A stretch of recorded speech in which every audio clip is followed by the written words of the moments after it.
Well, hello, ladies. Today is February 1st, day one of the February journey.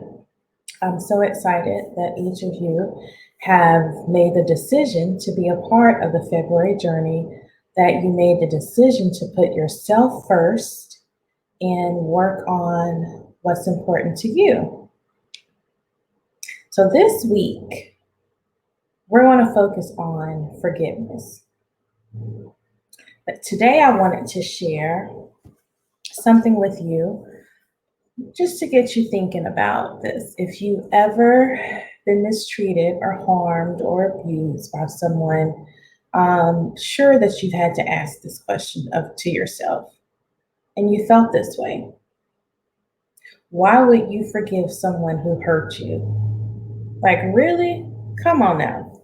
So let's talk about this for a little bit. Why would you forgive someone who hurt you? You know the phrase, forgive and forget. It sounds so cliche, right? And we often easily dismiss it.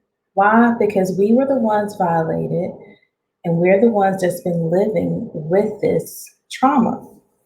If you've been hurt, it might even feel ridiculous to think about forgiving someone who hurt you. But hear me out. Are you listening? There are very important reasons why offering forgiveness can help.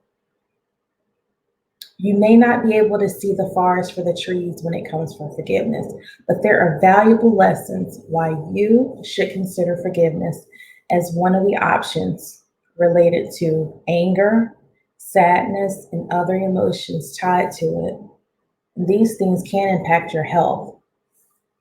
So take a look at these reasons why you may want to forgive someone who hurt you. Number one, your emotions are unresolved. As long as you carry those emotions tied to the situation, they're going to remain unresolved. Feeling anger, bitter, sad, and any of the other emotions that come from this space that wants justice and vindication. You mixed in with the muck and the mire of all sorts of distorted thoughts that perpetuate your unresolved emotions. Basically, you got all this stuff running around in your mind. You can't focus because you still got to live and carry on your day to day life, right? Know what this can do? This can make a mountain out of a molehill, rob you of your happiness and your joy that's going to try to coexist with your pain. So think about that. You got, think of a bucket, you add in happiness. Act like I'm making adding ingredients because I'm baking. You add in happiness, you add in joy to pain and guilt and fear and anger. If you stir all that, what would you get? That's like adding vinegar and salt and Cajun spices to a pound cake recipe. It's not going to be good. You have to let go of the blame, and the need for revenge and to vindicate makes it possible to move through that situation and on with your life. Two, pent up anger can cause physical illness to your body, right? Your bitterness and pain can morph into physical illness, robbing you further than you've already been. Excuse me. Keeping the offense unresolved can lead to high blood pressure, anxieties, mental health issues related to depression, loneliness, and stress, and possibly suicidal thoughts.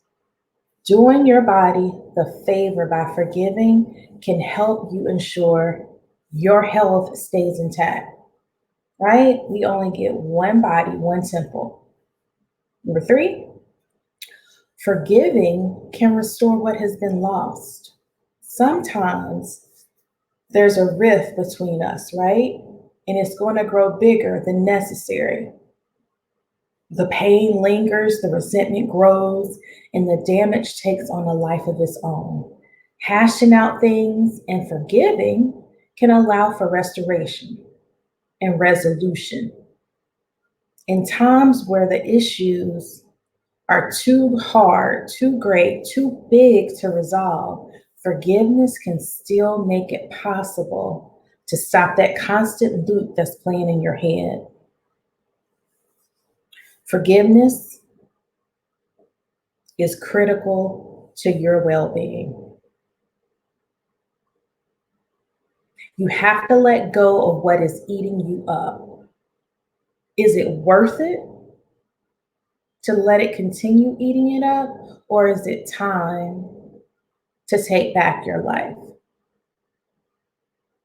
To summarize, I'll share there are benefits to forgiving and forgetting that are emotional, physical, and practical.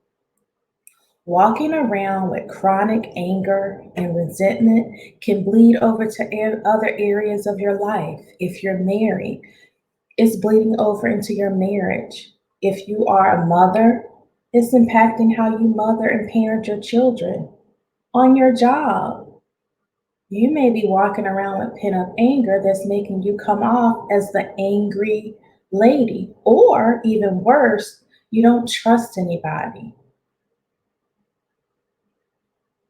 So I challenge you to find the courage and practical ways to forgive.